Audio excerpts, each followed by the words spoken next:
Hello' everyone, আপোনালোক সকলোকে মোক অন্য এটা নতুন ভিডিঅ'লৈ স্বাগতম জনাইছোঁ। আৰু এয়া হৈছে বিহুৰ দিনা ৰাতিপুৱা। আৰু আচলতে প্ৰতিবাৰে ৰাতিপুৱা বিহুৰ দিনা ইমানেই বেছি কুঁৱলী পৰে যে গোটেইখন বগা হৈ থাকে। কিন্তু এইবাৰ একেবাৰে তাৰ বিপৰীত হ'ল, ৰাতিপুৱাই ৰ'দ দিছে বোলে। আৰু বিহুৰ দিনা এনেকৈ প্ৰতি বছৰে আমাৰ চুকৰ সকলোখিনি মানুহ মেজিৰ ওচৰতে গোট খায়। চবেই আমি মাহ প্ৰসাদ খাওঁ, লগতে বিহুৰ চাহো আমি মেজিৰ ওচৰতে খাওঁ। আৰু আমাৰ ৰাতিলৈ খানাও হ'ব, প্ৰতি বছৰে হয় বাৰু, কিন্তু বিশেষ এটা কাৰণত যোৱা বছৰে খানাটো নহ'লে, সেইকাৰণে এইবাৰ খানাৰ কাৰণেও চবেই আলোচনা কৰি আছে। আৰু এইবাৰ পিছে মেজি অকণমান আমাৰ দেৰিকৈ জ্বলালে, প্ৰতি বছৰে বহুত সোনকালে জ্বলাই দিয়ে, কিন্তু এইবাৰ 9:30মান বজাতে চাগে মেজিটো জ্বলাইছে নেকি। আৰু আমি চব এইখিনিতে ৰৈ আছোঁ, আৰু লগতে খানা আলোচনা হৈ আছে। যিহেতু কালি উৰুকা খানা আমি কোনেও নাখালোঁ, চবেই ঘৰে ঘৰে খাইছোঁ, গতিকে আজি ৰাতি খানাটো খাম বুলি ভাবিছে চবেই, সেইকাৰণে তাৰ কাৰণেও চবেই আলোচনাত লাগি গৈছে। আৰু বৰমাহঁতে এফালে মাহ প্ৰসাদ দিবলৈ লাগিছে। আৰু আপোনালোকে ভিডিঅ'টো চাই থাকক।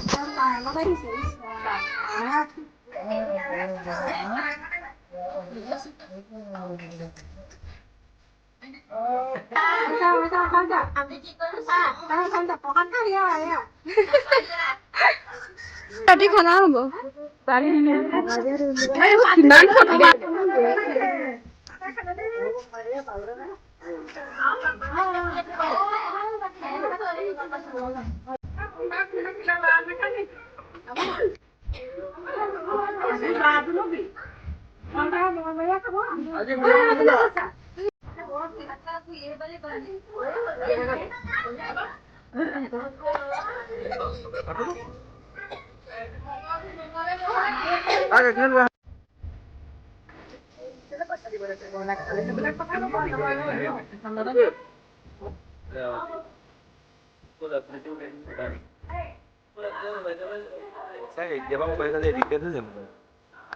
ৰাতিকে লাগিবই এইবোৰ।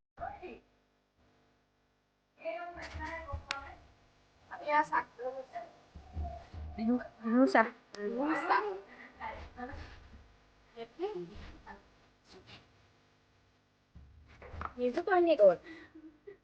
ঘৰলে গ'ল নেকি?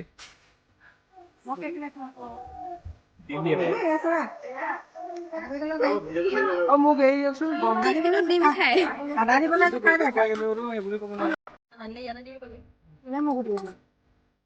আৰু এইফালে আমি চবেই এইখিনিতে বহি চাহ খাই আছোঁ। লগতে বিহুৰ দিনা ৰাতিপুৱা যিহেতু ৰঙালু খাব লাগে, গতিকে বৰমাই এইফালে ৰঙালু আনি দিছে আমাক খাবৰ কাৰণে। আমি চবেই তেনেকৈ বহি চাহ তাহ খালোঁ। আৰু এফালে আমাৰ ওচৰতে মিকু বহি আছে, কাৰণ আমি যদি চববোৰ বাহিৰত থাকোঁ, সি ভিতৰত অকলে নাথাকে, সেইকাৰণে তাকো বাহিৰলৈ লৈ আনিছে। আৰু তাক তেনেকৈ বান্ধি থোৱা নহয়, মেলি থওঁ আমি, কিন্তু এতিয়া যিহেতু ওচৰতে মেজিটো জ্বলিছে যে, সেইকাৰণে তাক তেনেকৈ ভৰাই থৈছোঁ, নহ'লে আকৌ উৰি যাব পাৰে যে জুইৰ ওচৰলৈ, সেইকাৰণে ভয় লাগে।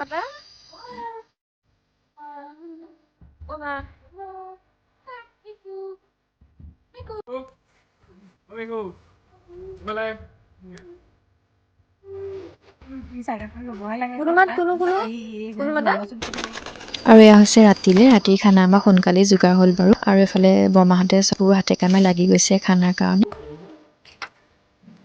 মই আলু বিচাৰি ফুৰিছোঁ, আলু নাই ইয়াত।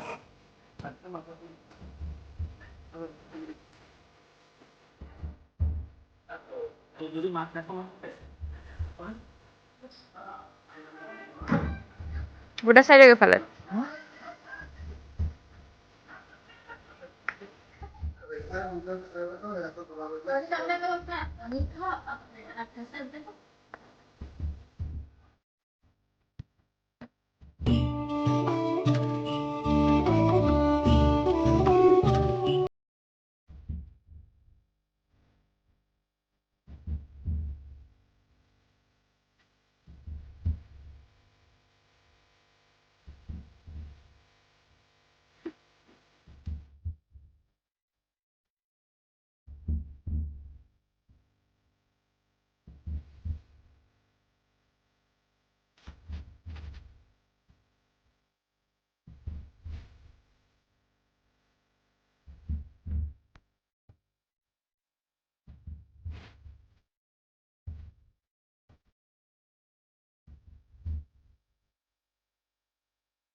ভাত পানী খাই আমি চববোৰ আজৰি হ'লোঁ, লগতে কাম বনো সকলোখিনি হৈ গ'ল। তাৰপাছত আমি চববোৰ জুইৰ ওচৰতে বহিলোঁ অকণমান সময় জুই ফুৰাম বুলি। আৰু আজিৰ ভিডিঅ'টো ইমানতে এৰিছোঁ। পুনৰ লগ পাম এটা নতুন ভিডিঅ'ত। লগতে আপোনালোকে ভিডিঅ'টো শেষলৈকে চোৱাৰ কাৰণে বহুত বহুত ধন্যবাদ। আজিলৈ আহিছোঁ, বাই।